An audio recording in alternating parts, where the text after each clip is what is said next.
Welcome to part 2 of the Storyteller's Lounge interview with Ira Goldstein.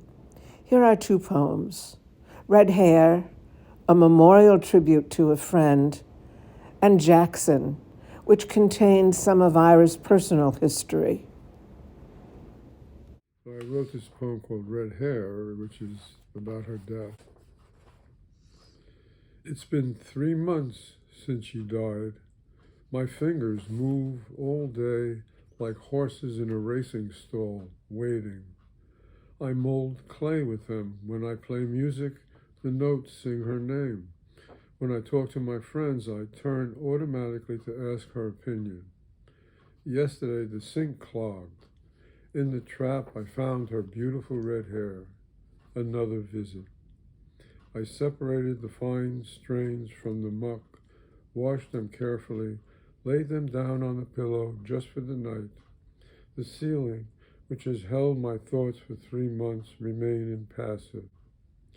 My dreams, though, were stirred, the red strands undulating in different directions, a moving abstract, filling a large canvas with dancing shadows. Slowly, the forms settled into a collage, surrounded by feathers and tulip petals, all seeming to strain upward, as if a funnel of suction from a sliver of moonlight called the shapes home. Gorgeous poem. Thank you. Really? I They're felt so them. heartfelt, right? I'd have to say, when I was a kid, up to 14, I was the toughest little mother. I even beat up, you know when John Wayne movies where you have a big circle and there's a big fight in the middle? Well, I even did one of those and beat the hell out of Sheridan Avenue boys. And I was like that. And then, all of a sudden, I became fearful. And it happened like that. And then I started looking over my shoulder. And I've been exploring that theme for a long time. And it's just there. It just came.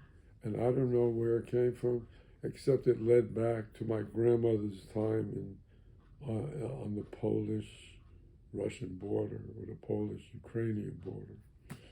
And so how the Cossacks used to chase the Jews into the woods and for fun, kill them. That led to this poem somehow. And it's called Jackson. Blue, slightly depressed, staring at the dimpled ceiling tiles in my cramped vacation room, 10 days after my mother died. The hard rain on the roof didn't make me smile like a kid in a tent, but felt like a challenge. Drumming on the roof, an introduction to a fight. The rain in my heart are pounding, triggering the memory of sudden fear. I was 13 and got scared suddenly, out of the blue. Before that, I loved to fight, beat up anyone who started with me, even beat up the king of Sheridan Avenue in his own territory. His gang never came around again with shit on a stick and stocking stuffed with flour to intimidate the boys on the Grand Concourse. I remember biking through Harlem with crazy Tom Jackson, who suddenly yelled out, "Nigger!" The idiot. I liked to fight still, even though fear was beginning to chase my sleep, and caution, an odd sensation began to tease my sure stride. This was a step too far. A circle of bicyclists closed in, dismounting in slow motion, fists tight, opening, closing, anticipating. One had a chain. A Baptist minister in black happened to amble by that oddly lit, drizzly day. A dull red and green emerged from a misty rainbow behind him, emphasizing his collar, a white laser of authority. The boys left reluctantly, but the minister stayed, looking at us strong, as though guessing Jackson might chase after them. Secretly, Jackson is a hero who wasn't scared or safe, just a little crazy. So what? His neck wasn't hurting from looking over his shoulder. His heart wasn't speeded up, fearful, anticipating.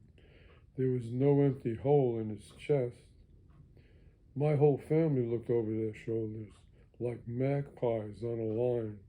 We were injected with fear, an historic strain born in the wake of Cossacks' horses, looking to run down any Jew they could find. They couldn't find Grandma hiding in the tall forest grass, covering her two young daughters' mouths. She breathed fear deeply in, held it there like a woman underwater.